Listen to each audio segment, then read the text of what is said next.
저는 자녀가 두 명 있습니다. 첫째가 15살이고요. 둘째가 9살이에요. 애들이 커가면서 유치원도 졸업하고 학교도 다니면서 점심 먹고 집에 오면 아무도 없는 거예요. 저도 뭐 일하러 가고 와이프도 일하러 가는 거죠. 그래서 학원을 보내지 않을 수가 없죠. 자녀를 키우는 분들이라면 아마 대부분 다들 공감하실 거예요. 학원을 한 곳만 보내는 것도 아닙니다. 태권도는 기본이고요. 영어 학원, 피아노 학원, 와이프는 좀 더 공부에 욕심이 있어서 수학도 보내자고 하더라고요. 저도 뭐 보내고는 싶은데 이런 게 공짜가 아니잖아요. 이것저것 학원비 따져보면 150만 원 정도는 그냥 쉽게 넘어갑니다. 예전에 제가 새우 월급을 300만 원 정도 받던 시절이 있었습니다. 그래도 평균 이상은 됐던 것 같아요. 그 당시에. 너무 부담이 되는 거예요. 담보대출도 상환해야 되고 통신비도 있고 이것저것 뭐 나가다 보면 지출이 너무 다양한데 그 중에 가장 비중이 높은 지출이 학원비였다는 거예요.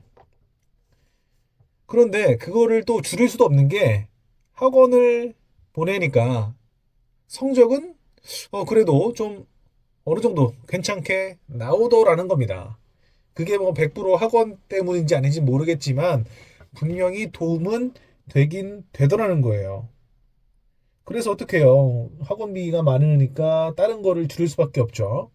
외식도 줄이고 애들한테 티를 안 냈지만 쉽지는 않은 그런 생활이었던 거죠. 그래서 그때는 제일 간절했던 게 어디서 누가 좀 학원비나 좀 대줬으면 좋겠다 이런 생각이 머릿속에 늘 있었습니다.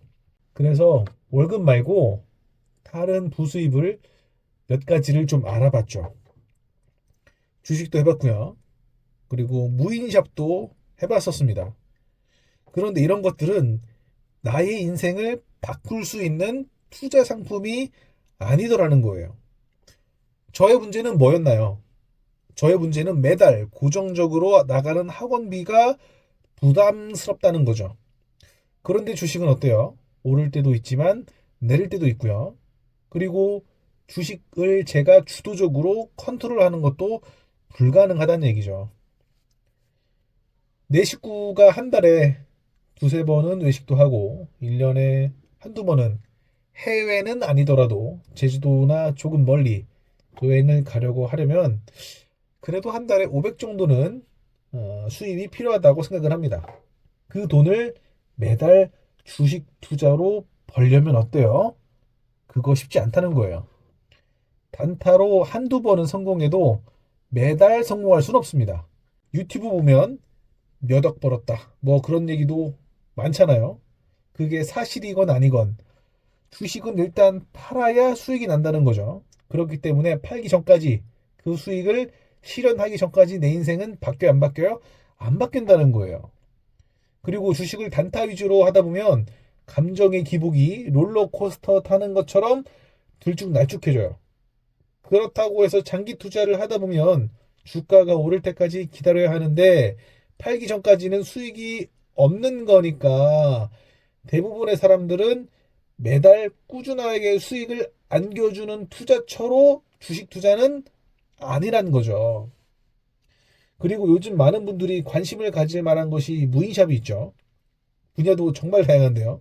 무인 아이스크림, 무인 카페, 무인 애견샵, 종류도 정말 다양한데 회사 다니면서 제가 해봤거든요. 2년 동안 상주 직원만 없는 거지 결코 함부로 시작할 만한 사업은 아닙니다. 그 가게에 전념할 생각이 없으면 그리고 그 가게에 전념할 시간이 없으면 함부로 시작하지 마시라고 제가 정말 강력하게 말씀드리고 싶습니다. 그 시기 제가 투자처를 알아보던 시기에 다시 꺼내 읽은 책이 있는데요. 그게 부자 아빠 가난한 아빠였어요. 그 책의 주제는 이 한 문장으로 표현이 가능하죠. 너무 유명한 베스트셀러라서 모든 분들이 아실 거예요. 기요사키가 말하는 건 자산의 개념은 간단합니다. 그죠? 나의 주머니에 돈을 꽂아주는 게 자산인 거고 나의 주머니에서 돈을 빼나가는 건 부채라는 거죠. 그런 의미에서 가장 현실적인 투자 option은 뭐일까요? 그건 바로 월세 투자라는 얘기예요. 요즘 유튜브 몇 달 만에 몇 천만 원 수익 만들었다 이런 식으로 흥미와 관심을 끄는 동영상들이 참 많이 있습니다. 아직 젊은 분들이 단기간에 만든 수익이라면서 누구나 할 수 있다고 강의 신청해보라고 권유하는 것도 정말 많아요. 물론 그런 강의가 도움이 되는 것도 있긴 있습니다. 하지만 그 방법이 그 사람한테는, 그 유튜버한테는 쉬웠어도 다른 사람한테는 쉽지 않을 수도 있다는 거죠.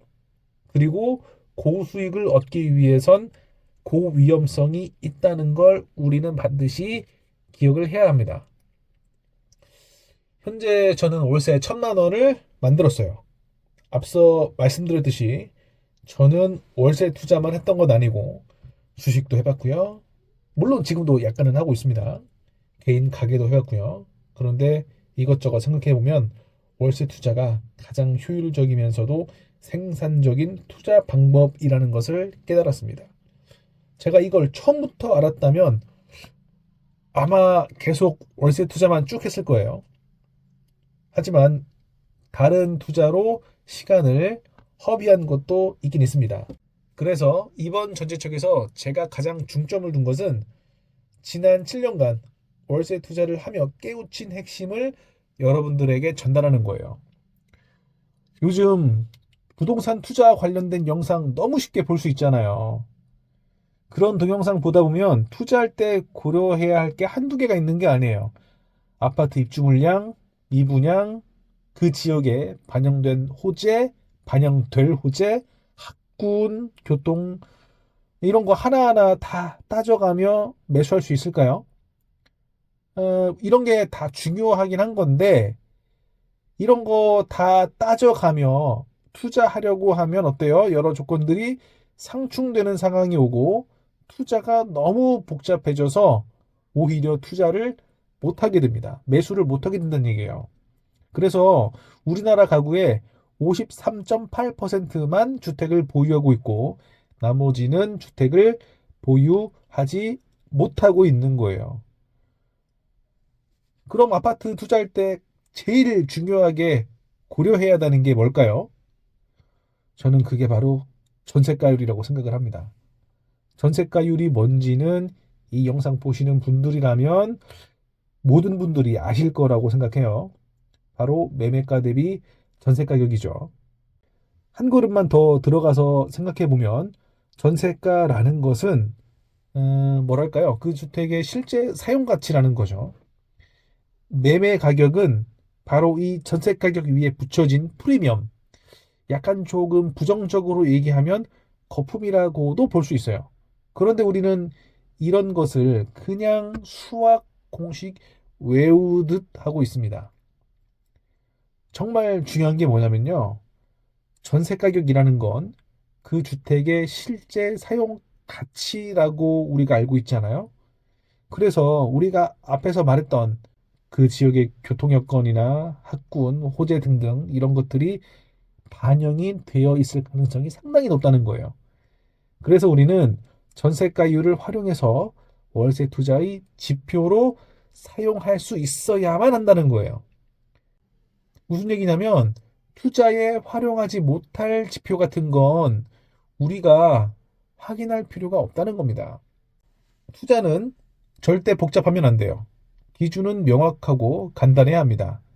저는 이번 전자책을 만들어 보면서 7년 동안 월세 투자를 하며 알게 된 전세가율을 활용해서 아파트 투자하는 방법을 담았습니다. 가격은 국밥 한 개 가격 정도 될 거예요. 다이어트 하신다고 생각하시고 점심 식사 대신 전자책으로 시간이 있으실 때마다 장소 구애받지 않고 읽으시면 여러분들에게 분명 도움이 될 거라고 생각합니다. 아래 고정 댓글 클릭하셔서 자세한 내용을 한번 확인해 보세요. 감사합니다.